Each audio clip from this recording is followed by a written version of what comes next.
The Brie gateway includes all the buttery, creamy, white-rinded cheeses that if I brought them to your house, you'd look down and you'd say, oh, great, you brought Brie. And you know, as a cheese geek, I'd feel obligated to tell you that technically I hadn't brought Brie. But from a texture and a flavor and an eating point of view, kind of the same thing, right?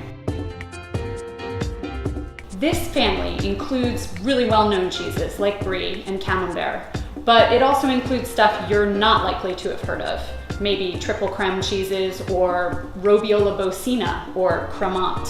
What the Brie types share in common is their soft, smearable texture, their edible rind, and default flavors and aromas of milk or dairy, cruciferous vegetables like broccoli, cauliflower, even cabbage, and importantly, mushrooms of all kinds. The rind on Brie types is either made from mold or yeast, or sometimes a combination of the two. The reason you should care about that is because a rind that's made out of mold, like a traditional bright white Brie rind, like this one or this one, for example, is gonna have a more mushroomy and a progressively sharper flavor as the cheese ages. It almost catches you in the back of the throat.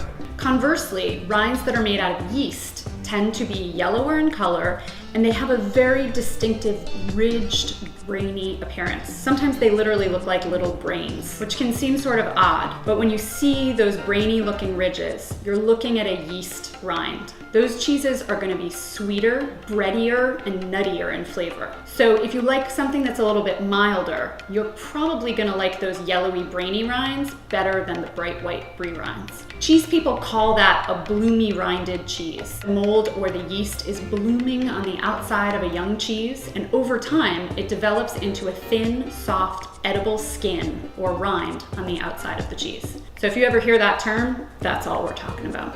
While the rinds on all of the Brie types are edible, the flavor spectrum runs from straight up butter on the approachable end. Think triple creme cheeses like Saint Andre or Cremant de Bourgogne. Then the flavors start to get a little bit more intense and tangy. So this is Robiola Cena. It's an Italian cheese made from sheep and cow's milk. You're starting to get more intense flavor from the sheep milk. Then as you move into something like this, which is Vermont Creamery Cremant, you have a goat milk cheese that's had cream added to it. So you have some tanginess, but a lot of richness. This is more like a 6 or a 7 on a scale of 1 to 10.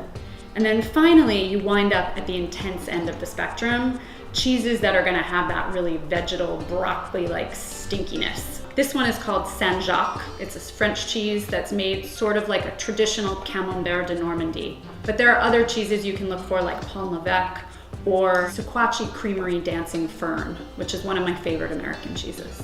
So to recap the Brie type cheeses, the rinds are always edible. The yellowy, brainy rinds are gonna be sweeter and milder, and the bright white rinds are gonna be more mushroomy and progressively sharper over time. It's also really important to know with all the Brie types, in the United States, if a cheese is aged for less than 60 days, it's gotta be made of pasteurized milk.